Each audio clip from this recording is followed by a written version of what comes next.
अगर आप स्मार्ट हैं, इंटेलिजेंट हैं, काफ़ी रिसोर्सफुल हैं, लॉयल हैं, अपनी रिस्पॉन्सिबिलिटीज़ को उठाते हैं और जीवन में बड़ी-बड़ी चीज़ें करना चाहते हैं, तो नंबर 8 आप लोगों के लिए बिल्कुल सही नंबर है and you should be proud of being born in number 8। हालाँकि नंबर 8 की ज़िंदगी हमेशा किसी ट्रैजिक हीरो की तरह होती है। एक ऐसा हीरो जिसके आगे बहुत बड़े-बड़े चैलेंजेस आते हैं। वो उन बहुत बड़े-बड़े चैलेंजेस से लड़कर बहुत बड़ी-बड़ी जगहों पर पहुँचता है। लेकिन उसके बाद भी कोई ऐसी चीज़ होती है जिसको या तो वो पा नहीं सकता या फिर जिसकी वजह से उसके मन में एक खालीपन रह जाता है। तो यही ट्रेजेडी है नंबर 8 की। सब कुछ है लेकिन बस कोई एक चीज़ है छोटी-सी जो मिसिंग है। तो क्या है नंबर 8 और शनि का ये नंबर आपके और आपकी ज़िंदगी के बारे में क्या-क्या तय करके देता है? Let's find it out today.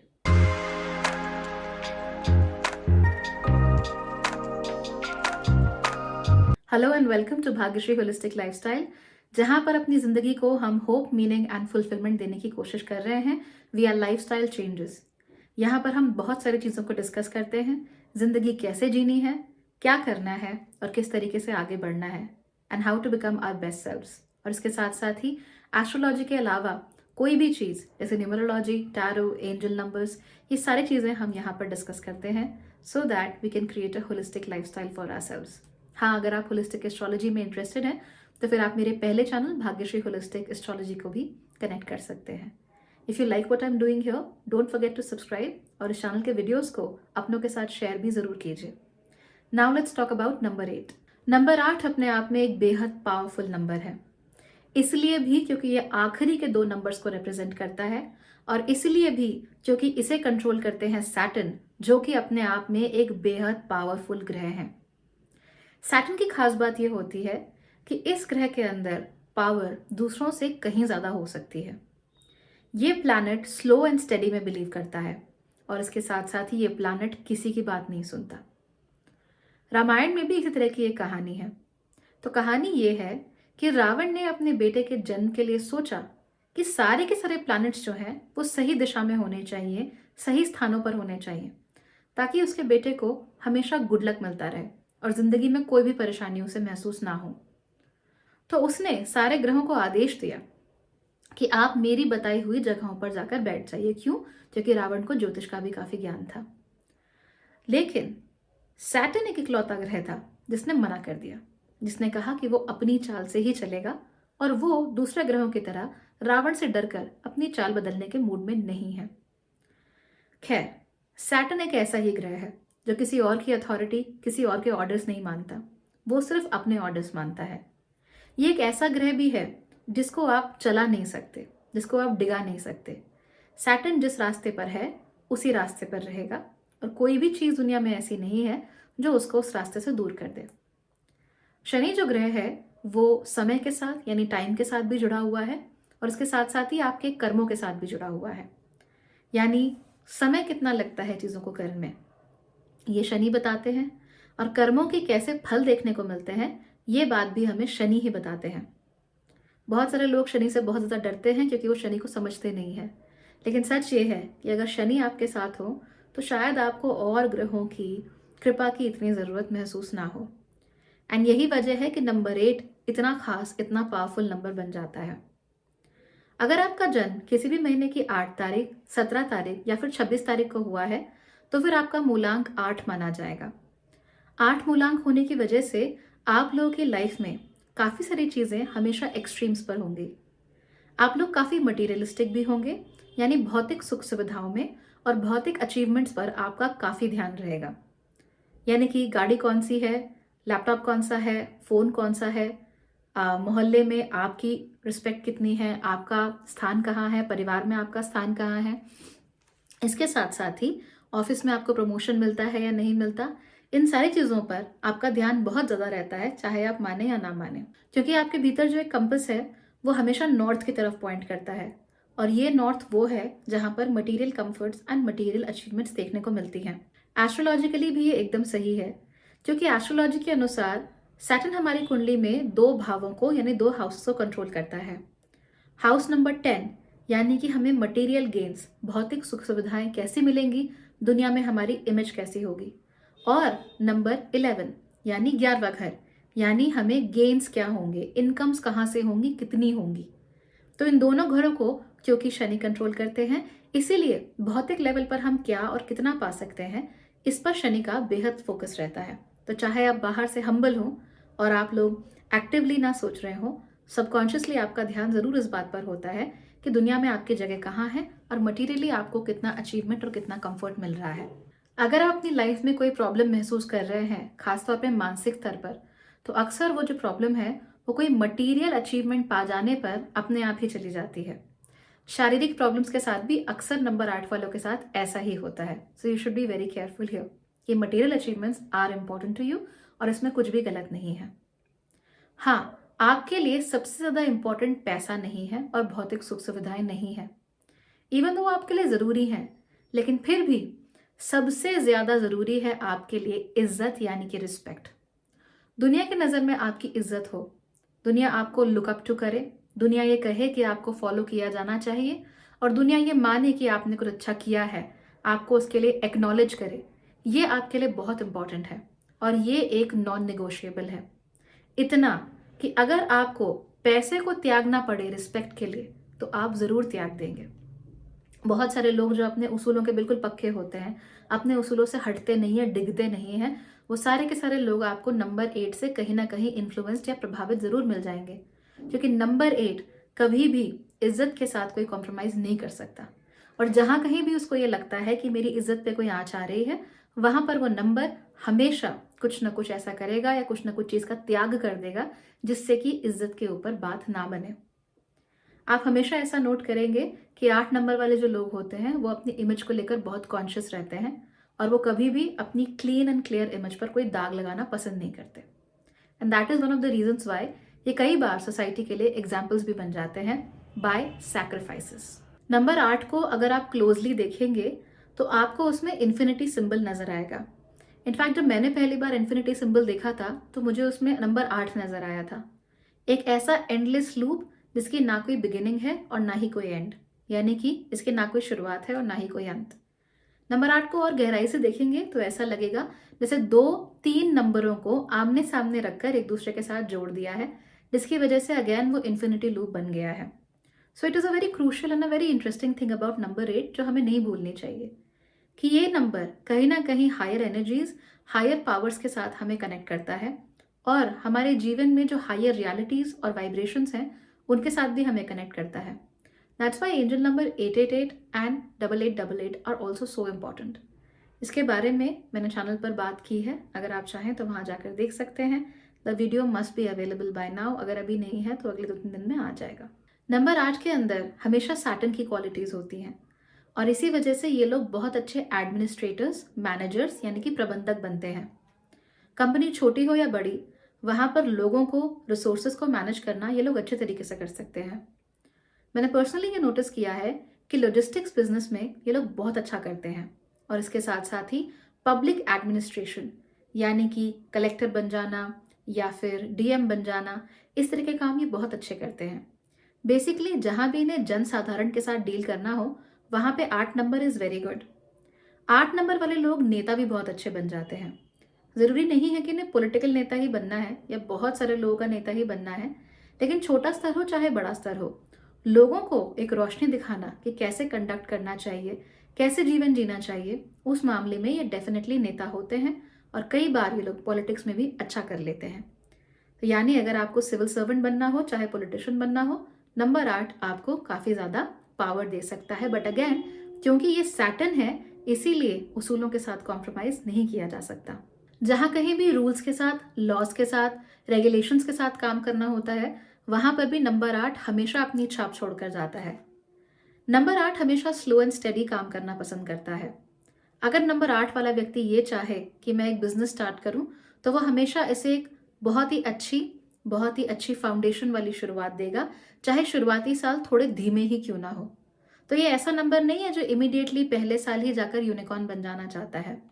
ये ऐसा नंबर है जो कि पहले 5 से 7 साल बहुत अच्छे से काम करेगा, अपनी जड़ें एकदम गहरी कर लेगा और उसके बाद एक बहुत बड़ी कंपनी में तब्दील हो जाएगा। एक ऐसी कंपनी जो टाटा बिरला की तरह अपनी लेगेसी छोड़कर जाना चाहती है। और नंबर 8 वालों की हमेशा ही ये एक नीड होती है that they want to create something जो इनकी लेगेसी बने, कोई ऐसी चीज जिसकी वजह से इनका नाम इनके बाद भी जिंदा रहे। इनके अंदर जजमेंट और रिस्पॉन्सिबिलिटी, इन दोनों का ही बहुत अच्छा सेंस होता है। दूसरों के मुकाबले ये लोग जज भी अच्छा करते हैं और ज़्यादा करते हैं, और इनके अंदर रिस्पॉन्सिबिलिटी लेने की क्षमता भी दूसरों से कहीं ज़्यादा होती है। अब ये चीज़ इनके लिए अच्छी भी हो सकती है और ख़राब भी हो सकती है। अच्छी इसलिए हो सकती है क्योंकि जिनकी अच्छी जजमेंट होती है वो अक्सर लोगों को बहुत अच्छे से पहचान जाते हैं, और उनको मालूम होता है कि कौन सा व्यक्ति कौन से काम के लिए एकदम फिट है। वो ये भी जानते हैं कि कोई व्यक्ति उनका फ़ायदा उठाने की कोशिश कर रहा है या जेन्युइन है, तो इस मामले में ये अक्सर अच्छे होते हैं। लेकिन प्रॉब्लम आती है जब ये लोग अपनी इस जजमेंट की क्वालिटी को ज़रूरत से ज़्यादा बढ़ा देते हैं।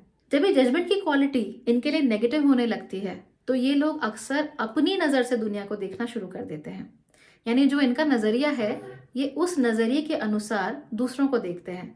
ये देखना छोड़ देते हैं कि वो व्यक्ति असल में है क्या। तो अगर उन्होंने आपके बारे में कोई धारणा पहले से ही बना रखी है, तो वो उस धारणा के अनुसार ही आपको देखेंगे, लेकिन आप जो हैं उसे वो देखना छोड़ देंगे। रिस्पॉन्सिबिलिटी के साथ भी यही होता है। ये लोग अच्छे से रिस्पॉन्सिबिलिटी लेते हैं, अपना काम अच्छे से करते हैं। अगर आपके दोस्त हैं तो दोस्तों के लिए जितने भी टिक मार्क्स हो सकते हैं ये सारे फुलफिल करेंगे। अगर इन्होंने आपसे शादी की है तो एक अच्छा पति या पत्नी बनने के लिए जितने भी टिक मार्क्स हो सकते हैं ये उन सबको फुलफिल करेंगे।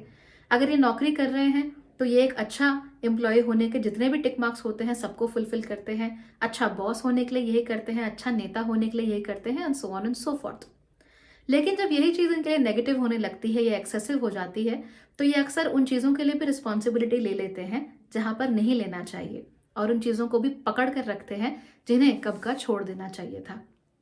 रिलेशनशिप्स में इनके साथ ये अक्सर होता है क्योंकि इनके अंदर अपने रिलेशनशिप्स को समझने के लिए एक वार्म्थ जो होती है वो रिलेटिवली कम होती है। ऐसा नहीं है कि ये लोग बिल्कुल बेवकूफ़ हैं और इन्हें इमोशनली कुछ समझ में नहीं आता, लेकिन अगर कोई चीज़ रैशनल हो और कोई चीज़ इमोशनल हो तो ये रैशनल चीज़ को ज़्यादा अच्छे से सीधे सपाट तरीके से समझते हैं। इमोशनल चीज़ में ये थोड़ा सा गच्चा खा जाते हैं। इसीलिए कई बार ये लोग ऐसे रिलेशनशिप्स को भी ढोते रहते हैं जिन रिलेशनशिप्स को कई साल पहले ही ख़त्म हो जाना चाहिए था। और इसकी वजह ये नहीं है कि इन्हें प्यार करना है या ये छोड़ नहीं पा रहे हैं या ये इमोशनली बहुत ज़्यादा इन्वॉल्व हैं, नहीं।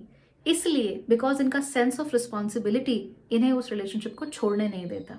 ये अपने आप से ये नहीं कह सकते कि इन्होंने कोई रिस्पॉन्सिबिलिटी छोड़ दी या किसी चीज़ की जिम्मेदारी उठाई नहीं। और जब इनको ऐसा लगता है कि ये जिम्मेदारी नहीं उठा पा रहे हैं, then they become really miserable.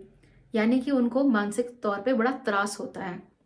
और इसीलिए अगर मैनिपुलेटिव लोग, इमोशनली मैनिपुलेटिव लोग इनकी लाइफ में आ जाएं, तो इनके सेंस ऑफ रिस्पॉन्सिबिलिटी का इस्तेमाल करके इनके जजमेंट को कम्प्लीटली तहस नहस भी कर देते हैं, और ये लोग लंबे समय तक ढोते रहते हैं गलत रिश्तों को, गलत नौकरियों को, गलत लोगों को, गलत चीज़ों को all together. So make sure कि अगर आप लोग नंबर 8 हैं तो ये जजमेंट आप अपनी कभी भी फॉल्टर ना होने दें, क्योंकि जब आपकी जजमेंट फॉल्टर होती है या एक्सेसिव हो जाती है, दोनों ही केसेस में लोग आपका फ़ायदा उठा ले जाते हैं और आप छोड़ नहीं पाते, क्योंकि आपको लगता है कि you have a sense of responsibility, आपको इनकी जिम्मेदारी लेनी है। नंबर 8 वाले लोग बड़े स्केल्स पर बहुत अच्छे से काम कर लेते हैं। तो आपने देखा होगा कि कुछ मैनेजर्स ऐसे होते हैं जो छोटी टीम्स के साथ अच्छा काम करते हैं, वहाँ पर वो अपना बेस्ट निकल आते हैं। लेकिन जो नंबर 8 वाले मैनेजर्स होते हैं, ये छोटी टीम्स के साथ तो एज सच काम कर लेते हैं, लेकिन इनके ट्रू जो पोटेंशियल होता है वो आपको हमेशा बड़ी टीम्स में और बड़ी ऑर्गेनाइजेशंस में ही देखने को मिलता है। सिस्टम, टीम, ऑर्गेनाइजेशन जितनी बड़ी होती है, नंबर 8 अक्सर उतना ही फ्लरिश करता है, क्योंकि उतने ही लोगों को पीछे छोड़कर आगे आने की उसकी जो इच्छा होती है वो फुलफिल हो जाती है, एंड प्लस इनको आगे बढ़ने के बहुत सारे मौके भी मिलते हैं। याद रखिए, इनके लिए मटेरियल सक्सेस एंड अचीवमेंट बहुत ज़्यादा ज़रूरी है। इसीलिए अगर ये आगे ना बढ़ते रहें लाइफ में तो इनको बहुत तकलीफ होती है। ये लोग अपने समय को बहुत अच्छे से इस्तेमाल करते हैं और साथ ही साथ दूसरों को भी डिसिप्लिन रहने के लिए मजबूर भी कर सकते हैं और इंस्पायर भी कर सकते हैं, डिपेंडिंग ऑन कि वो कौन सी पोजीशन पे है। अगर आप लोग चाहते हो कि किसी भी काम को स्टेप बाय स्टेप एक पूरे प्रोसेस के साथ किया जाए या उसके लिए एक पूरा प्रोसेस बनाया जाए, तो उसके लिए 8 नंबर वाले व्यक्ति से अच्छा आपके लिए कोई नहीं हो सकता, क्योंकि ये जो step by step process creation होता है इसमें इनको महारत हासिल होती है। They are very good at it. Number 8 वैसे बहुत पावरफुल होता है, लेकिन शनि की ही तरह इन लोगों को चेंज बिल्कुल पसंद नहीं होता। इनको अपने रूटीन्स प्रिडिक्टेबल ही अच्छे लगते हैं, इन्हें अपनी ज़िंदगी भी प्रिडिक्टेबल ही अच्छी लगती है। अगर रूटीन से हटकर बार बार चीज़ें होती हैं तो उन लोगों से अक्सर वो चीज़ें बर्दाश्त नहीं हो पाती हैं। बहुत बड़े बड़े चेंजेस भी ये लोग आसानी से डाइजेस्ट नहीं कर सकते हैं। ये कोशिश करते हैं कि चीज़ें जैसी हैं लगभग उसी ढर्रे पे चलती रहें। इनफैक्ट ये लोग ये मानते हैं कि if something is not broken it should not be fixed. तो ये बार बार अपडेट करना, बार बार अपग्रेड करना, ये सारी चीज़ें नंबर 8 को अच्छी नहीं लगती। इन्हें अच्छा लगता है कि ये कोई बेहतरीन चीज़ बनाए और उसमें बार बार इनको जोड़ तोड़ फिक्सिंग ये सब करने की ज़रूरत ना पड़े। They don't like it.